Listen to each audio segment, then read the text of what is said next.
Fala pessoal, sejam bem-vindos a mais um episódio do Retrospecto Animado, o canal que traz análises e retrospectivas do universo das animações. E o vídeo de hoje eu queria começar com uma seguinte reflexão: se não fosse pela preservação de negativos, pesquisadores entusiastas e acervo de artes originais, provavelmente nós não teríamos acesso a diversas obras clássicas da história do cinema que poderiam ser perdidas com o tempo.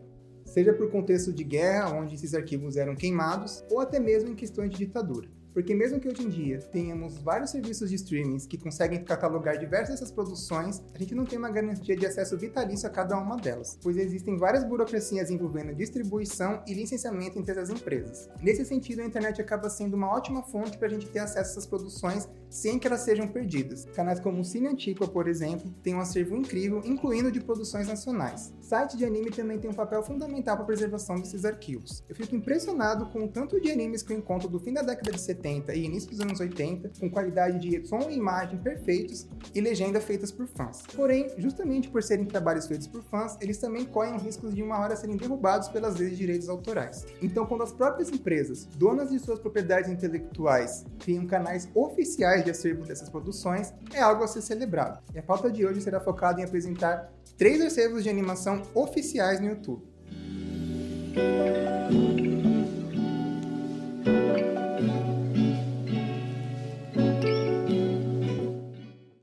E o primeiro acervo comentado aqui é o da Zagreb Filmes, que é uma produtora de animação croata que existe desde a década de 50 e que produziu diversos curtas experimentais, sendo reconhecida até como a sucessora espiritual da UPA, empresa americana que também rompeu com o formalismo proposto pela Disney até então. A empresa produziu mais de 600 curtas, incluindo um que foi indicado ao Oscar, sendo o primeiro curta europeu a ganhar o prêmio, Surrogate, de 1961, que numa tradução literal seria O Substituto. Um curta muito memorado sobre um homem que vai à praia e que, através de um curioso objeto inflável, ele consegue criar tudo o que ele imaginar. Porém, a partir do momento que essas coisas criam vida, o que poderia ser uma tarde tranquila na praia se torna um verdadeiro pesadelo. Uma das características mais legais desse curta são as suas formas geométricas. Os personagens têm formas bem pontiagudas e os cenários são bem chapados, cobrindo quase todo o preenchimento da tela. A divisão entre o mar e o oceano são divididos apenas por manchas de tinta, e vários dos objetos que ele transmuta com esse objeto inflável aparecem com uma linguagem de motion, incluindo a própria estrada que ele constrói para ir embora da praia. Como dito, esse foi o primeiro curta europeu a ganhar o Oscar na categoria, e o character design também serviu de inspiração para os bichinhos abstratos da animação Soul de 2020 da Disney Pixar.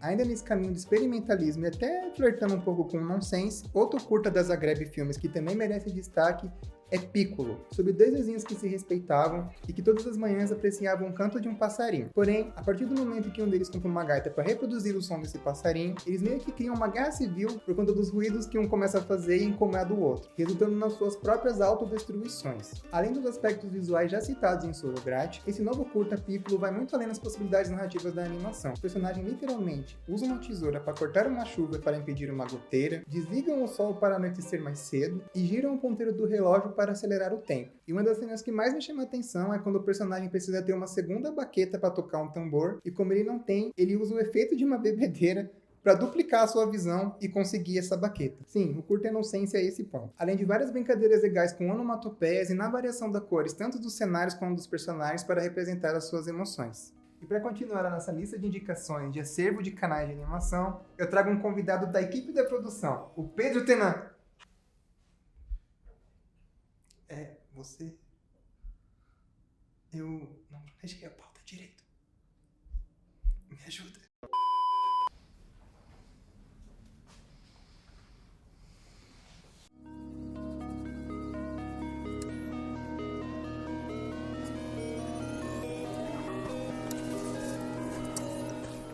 Oi, eu sou o Pedro Tenan, todo mundo chama de Tenan, porque parece que Pedro é um nome meio comum, então o sobrenome meio que ajuda, né? Eu não pensei em um acervo propriamente dito, mas tem um canal que eu gosto muito e que eu queria falar pra vocês, é o Steve Cutts, que é o nome desse ilustrador, animador, que começou sua carreira trabalhando para grandes empresas, como Coca-Cola, Sony, e em algum momento ele se interessou por fazer curtas de animação. Ele é conhecido por trabalhos como o Curta Man, de 2012, que traz uma temática muito crítica à sociedade contemporânea, nossa organização social. E, curiosamente, justamente criticando essas grandes corporações, né? Ele tem um tom muito provocativo, muito preocupado com questões ambientais, justamente propondo reflexões para os seus espectadores. Em 2017, ele ganhou o prêmio do júri no Festival Internacional de Cinema de Annecy. Então é um cara que se desenvolveu muito, que criou um tom muito próprio e ele tem uma estética muito própria também. Ele é um cara que busca muitas referências de desenhos, cartoons dos anos 20, anos 30, misturando muito isso com quadrinhos do final dos anos 90, assim. Então é uma mistura de estética muito bacana. E eu trouxe especificamente 2 curtas, que são os 2 últimos curtas deles, que eu gostaria de falar sobre, que me chamaram muita atenção. E o primeiro curta do qual eu vou falar aqui é o curta Happiness. Ele retrata a vida de um ratinho em uma sociedade muito semelhante à nossa, uma grande cidade com prédios. Tudo é muito visualmente poluído, você tem muitas informações, muita gente, muita coisa acontecendo, muitas cores diferentes. Segue um ritmo um tanto acelerado, reproduzindo esse ritmo de cidade, né? E ele utiliza a palavra happiness, a palavra felicidade, com a estética de logo de grandes marcas. Então, por exemplo, em algum momento esse ratinho se depara com uma garrafa de vodka, nessa garrafa tem a palavra happiness no lugar do logo. E é justamente para retratar essa nossa busca por felicidade através do consumismo. E tanto a maneira que a gente busca isso incessantemente, como a gente quer consumir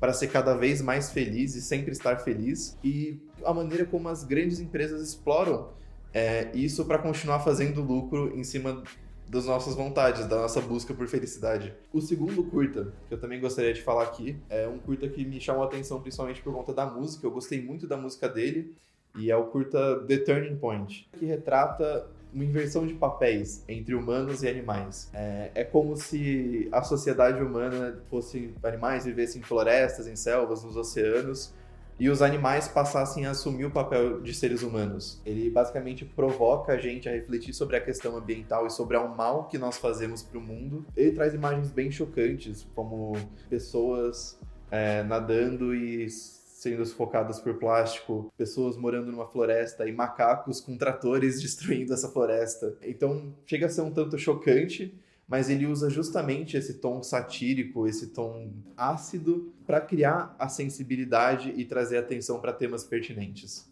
Bom, por fim, gostaria de agradecer o espaço que me foi cedido aqui no Retrospecto Animado. Foi muito bacana, e agora eu vou voltar a operar o som.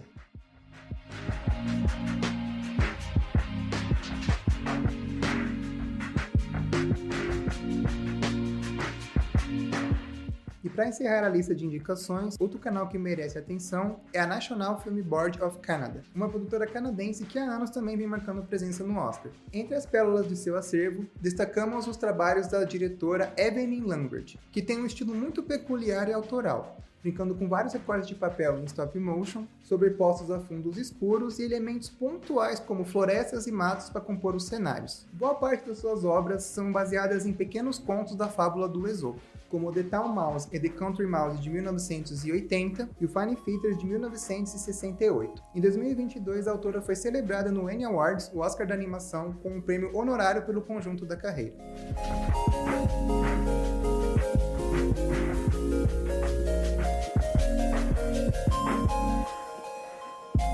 Esse foi o segundo episódio gravado aqui na plataforma do Cab TV, o Cavision, mas os episódios também estarão disponíveis no meu canal principal, o Retrospecto Animado. Eu quero agradecer a presença do Pedro Tenan por ter fornecido também um acervo de animação muito interessante, e fiquem ligados que a próxima pauta também vai ter um convidado especial sobre animações LGBT. Esse foi mais um episódio do Retrospecto Animado e eu espero que vocês tenham gostado. Vamos ficando por aqui e até a próxima!